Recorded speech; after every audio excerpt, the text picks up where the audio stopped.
نحمده ونصلي على رسوله الكريم اما بعد فاعوذ بالله من الشيطان الرجيم بسم الله الرحمن الرحيم رب اشرح لي صدري ويسر لي امري واحلل عقدة من لساني يفقهوا قولي۔ حفاظت کی دعائیں جو ہم نے شروع کی تھی اس میں آج ہم سورۃ البقرہ کی آخری دو آیات کی فضیلت پڑھیں گے۔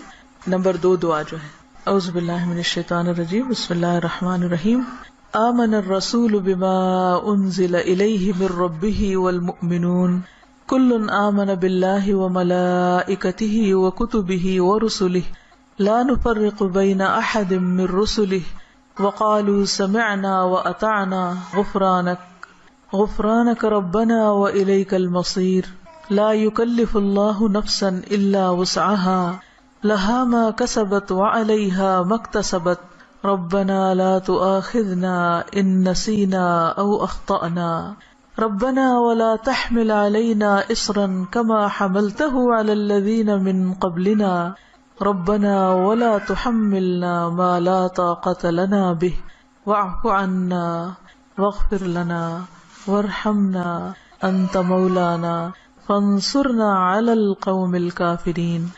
عبداللہ بن عباس بیان کرتے ہیں کہ ایک دن جبریل علیہ السلام نبی صلی اللہ علیہ وسلم کے پاس بیٹھے ہوئے تھے کہ ایک بہت زور کی آواز سنی۔ جبریل علیہ السلام نے اپنا سر اٹھایا اور کہا کہ آسمان کا ایک دروازہ ہے جو آج کھلا ہے، آج سے پہلے یہ کبھی نہ کھولا گیا۔ پھر اس سے ایک فرشتہ اترا۔ جبریل علیہ السلام نے کہا کہ یہ ایک فرشتہ ہے جو آج سے پہلے کبھی زمین پر نہیں اترا۔ فرشتے نے سلام کیا اور کہا کہ آپ صلی اللہ علیہ وسلم کو 2 نوروں کی خوشخبری ہو جو آپ کو عنایت ہوئے ہیں، آپ سے پہلے یہ کسی نبی کو نہیں دیے گئے، اور دوسری سورۃ البقرہ کی آخری آیات۔ کوئی حرف اس میں سے تم نہ پڑھو گے کہ اس کی مانگی ہوئی چیز تمہیں نہ ملے، یعنی اس کو پڑھ کر اور دعائیں بھی قبول ہوتی ہیں۔ تو بات یہ ہے کہ اللہ تعالیٰ نے مختلف چیزوں کو مختلف پر فضیلت بخشی، جیسے رات ساری برابر نہیں، رات کا آخری حصہ اپنے فضیلت کے اعتبار سے باقی رات پر بھاری، یعنی سحری کا وقت جو ہے اس میں اللہ سبحانہ و تعالیٰ خاص طور پر دعائیں سنتے ہیں۔ اسی طرح دن کے اول حصے میں اللہ نے برکت رکھی ہے، اللہم بارک لامتی فی بکورہا، یعنی صبح صبح کا جو وقت ہوتا ہے۔ اسی طرح ہفتے کے دنوں میں جمعے کے دن کو فضیلت بخشی، سال کے مہینوں میں رمضان کو فضیلت بخشی۔ اسی طرح جگہوں کے اعتبار سے اللہ تعالیٰ نے مکہ کو خاص طور پر چن لیا۔ پیغمبروں میں بھی اللہ تعالیٰ نے بعض کو بعض پر فضیلت دی، اعمال میں بھی اللہ تعالیٰ نے بعض اعمال کو بعض اعمال پر فضیلت دی۔ اسی طرح قرآن مجید کی بعض آیات کو بعض پر فضیلت دی گئی، حالانکہ کلام سارا اللہ سبحانہ و تعالیٰ کا ہے، لیکن بعض حصہ بعض سے زیادہ برکت والا ہے، حالانکہ سب میں ہی خیر ہے، سارے میں خیر ہے۔ تو اسی میں سورۃ الفاتحہ کا ایک خاص مقام ہے، اور سورۃ الفاتحہ جو ہے اس کو سورۃ شفا بھی کہا گیا ہے، رقیہ بھی کہا گیا ہے، اس کو ہر نماز میں پڑھنے کو واجب قرار دیا گیا ہے، اور پھر اس کو پڑھ کر اگر دم وغیرہ کیا جائے تو وہ بھی فائدہ مند ہوتا ہے، اور تجربے سے یہ بات ثابت ہے۔ جب صحابہ کرام میں سے کسی ایک نے راستے میں کسی سفر کے دوران ایک قبیلے کے سردار کو جو بچھو کاٹ گیا تو اس پر دم کیا تو اس کو آرام آ گیا، جبکہ اس کو کسی اور چیز سے فائدہ نہیں ہو رہا تھا۔ تو اب یہ جو خصوصیت سورۃ الفاتحہ کے اندر ہے وہ کسی اور حصے میں اس طرح نہیں ہے۔ اسی طرح سورۃ البقرہ کی آخری 2 آیات بھی بہت اہمیت کی حامل ہیں، اور ان کی ایک فضیلت جو یہاں پتہ چلتی ہے کہ ان کو پڑھ کر اگر کوئی شخص دعا کرتا ہے تو وہ دعا قبول ہوتی ہے۔ ایک اور حدیث میں آتا ہے، عبداللہ بن مسعود سے روایت ہے کہ جب رسول اللہ صلی اللہ علیہ وسلم معراج پر تشریف لے گئے تو آپ سدرۃ المنتہا تک پہنچے، زمین سے جو کچھ بھی چڑھتا ہے وہ یہیں آ کر ٹھہر جاتا ہے، پھر لے لیا جاتا ہے، اور جو اوپر سے اترتا ہے وہ بھی یہیں ٹھہر جاتا ہے، پھر لے لیا جاتا ہے۔ اللہ تعالیٰ نے فرمایا یخشى السدرۃ ما یخشى، جب ڈھانپ رہا تھا سدرہ کو جو کچھ کے ڈھانپ رہا تھا۔ جب نبی صلی اللہ علیہ وسلم معراج پر تشریف لے گئے تو جو بیری کا درخت تھا اس کے اوپر جو روشنی تھی اس کی بات ہو رہی ہے۔ عبداللہ نے کہا کہ سونے کے پتنگے تھے وہ جو اوپر چھا رہا تھا۔ پھر رسول اللہ صلی اللہ علیہ وسلم کو وہاں 3 چیزیں دی گئی تھی، ایک تو 5 نمازیں، دوسری سورۃ البقرہ کی آخری آیات، اور تیسری آپ کی امت میں سے اس شخص کے باقی تمام تباہ کرنے والے گناہوں کو اللہ نے بخش دیا جو اللہ کے ساتھ کسی کو شریک نہ ٹھہرائے، جو شرک نہ کرے۔ تو یہ 3 چیزیں ملی تھی جن میں نماز کا ذکر عام طور پر ملتا ہے کیونکہ اس کے بارے میں مزید وضاحت سے احادیث بھی ہیں۔ تو اس حدیث سے کیا پتہ چلتا ہے کہ سورۃ البقرہ کی آخری 2 آیات عرش کے نیچے سے ایک خاص خزانے سے نصیب ہوئی ہیں، اور یہ نبی صلی اللہ علیہ وسلم ہی کو ملی ہے، باقی انبیاء کو نہیں دی گئی۔ ایک اور روایت سے پتہ چلتا ہے، نعمان بن بشیر سے روایت ہے کہ نبی صلی اللہ علیہ وسلم نے فرمایا کہ اللہ تعالیٰ نے آسمان و زمین پیدا کرنے سے 2000 سال پہلے ایک کتاب لکھی، اس کتاب میں سے 2 آیات اتاری جن کے ساتھ سورۃ البقرہ کو ختم کیا۔ کب کی بات ہے یہ؟ زمین و آسمان کے پیدا کرنے سے 2000 سال پہلے کی بات۔ قلم کب پیدا ہوا تھا؟ 50,000 سال پہلے، باقی چیزوں کی تخلیق کے۔ جس گھر میں 3 رات یہ آیات پڑھی جائیں شیطان اس کے قریب نہیں آتا۔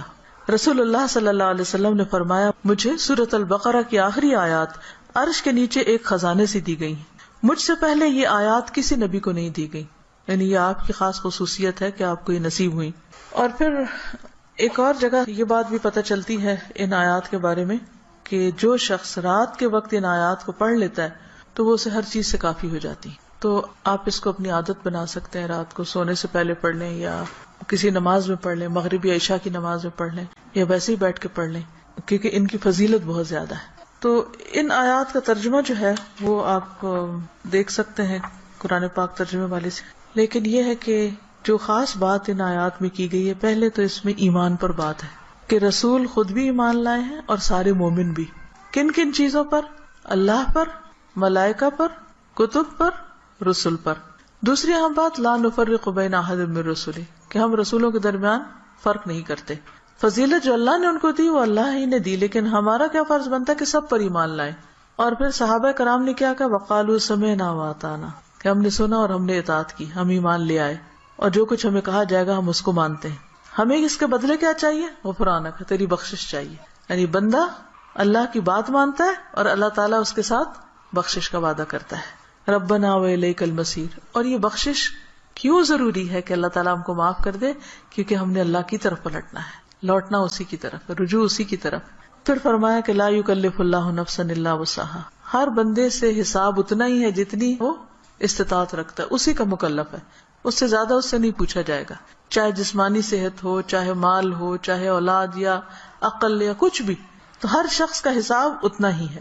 لہا ما کسبت وعلیہا ما اکتسبت، اسی کو ملے گا جو اس نے نیکیاں کی اور اسی کے ذمہ ہے وبال جو اس نے غلط کام کیے، فائدہ بھی اسی کا اچھے کام کرنے کا اور نقصان بھی اسی کا غلط کام کرنے کا۔ تو پھر ہم دعا کیا کرتے ہیں، ربنا لا تؤاخذنا ان نسینا او اخطانا، اللہ اگر ہم بھول جائیں یا ہم سے خطا ہو جائے تو تو ہمیں پکڑنا نہیں، مؤاخذہ نہیں کرنا۔ ربنا ولا تحمل علینا اصرا کما حملتہ علی الذین من قبلنا، اللہ ہم پر وہ بوجھ نہ ڈالنا جو ہم سے پہلے لوگوں پہ ڈالا، یعنی ان کی شریعتیں جو تھی وہ مشکل تھی، ہماری شریعت بہت آسان ہے۔ مثلا نبی صلی اللہ علیہ وسلم جب حج پہ تشریف لے گئے تو آپ نے کچھ ریچولز کی ایک ترتیب بتائی، لیکن چونکہ کراؤڈ بڑا تھا تو اس ترتیب میں کچھ لوگوں نے فرق کر دیا۔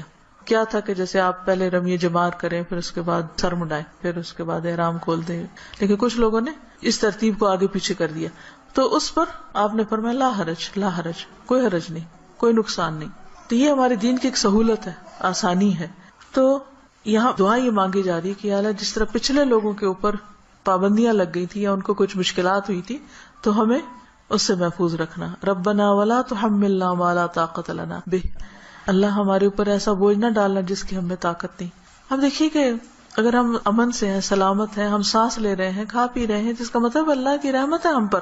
کوئی بھی چیز آپ دیکھیں کہ کسی وقت بھی آؤٹ آف کنٹرول ہو سکتی، سورج کسی وقت آؤٹ آف کنٹرول سے، ستارے آپس میں ٹکرا سکتے ہیں، زمین کے اندر سے لاوا ابل سکتا ہے، زلزلہ آ سکتا ہے، انسان کسی کام کرنے کی سکت نہ رکھے، بیٹھے بٹھائے اس کو کچھ ہو سکتا ہے، اس کے بولنے کی قوت، اس کے دیکھنے کی، اس کے سننے کی کچھ بھی چھن سکتی ہے۔ تو اللہ تعالیٰ سے ہم دعا کرتے کہ یا اللہ ہم پر وہ بوجھ نہ ڈال جس کے اٹھانے کی ہم میں سکت نہیں، یعنی ایسی کسی آزمائش میں نہ ڈالنا کہ جس سے ایمان جانے کا خطرہ ہو۔ کچھ دن پہلے مجھے کسی نے فون کیا اور بتایا کہ فلاں جگہ پر جو لوگ قید ہوئے تھے ان میں سے ایک کو 40 سال کی قید و مشقت کی سزا سنائی گئی۔ جگہ کا نام میں ویسے نہیں لے رہی کہ پھر پن پوائنٹ ہو جاتا ہے کہ کہاں کی بات۔ تو میری بیٹی نے کہا کہ میرے ذہن سے یہ بات اتر ہی نہیں رہی، کیونکہ جو اس آدمی کی بیوی تھی اس نے فوراً ہی خلا لے لی کہ میں تم اتنا ویٹ نہیں کر سکتی، اور حالانکہ اس کی بچی بھی تھی چھوٹی، اور 40 سال تک کون جیتا ہے ماں باپ میں سے، بہن بھائیوں میں سے، کہ جو اس کو پیچھے ملنے کے لیے جائیں، اور سزا بھی کوٹڑی کی سزا ہے کیونکہ تکلیف دہ قسم کی سزا ہے۔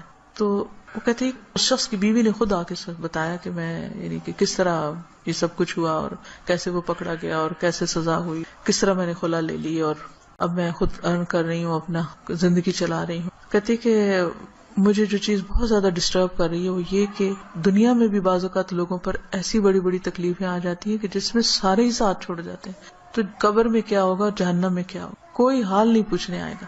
اس لیے بہت ضروری ہے کہ ہم ایک تو دنیا میں بھی ایسی آزمائشوں سے پناہ مانگیں، کیونکہ آپ دیکھیں کہ آپ کو 40 سال ایک کمرے کے اندر رہنا پڑے یا ایک 4 دیواری کے اندر رہنا پڑے تو انسان کی حالت کیا ہو جائے. ہم اچھے بھلے کھاتے پیتے چلتے پھرتے، ہم کہتے ہیں جی اب ہمارے فزیکل چینجز آ رہے ہیں، اب ہم جوان ہو رہے ہیں، اب ہم بوڑھے ہو رہے ہیں، اب ایسا ہو رہا ہے، ابھی ویسا ہو رہا ہے. تو ایک شخص جس کی جوانی بڑھاپا سب کچھ ایک جیل کے اندر گزرے، اس کی کیفیت کیا ہو سکتی ہے جس کی کہ مجھے 40 سال یہاں رہنا ہے، 40 سال یہاں. اس کے لیے تو زندگی ایک طرح سے ختم ہے. تو میں نے اس کو سمجھایا کہ دیکھو 40 کے بعد نکلے گا تو صحیح نا، اگر زندہ رہا.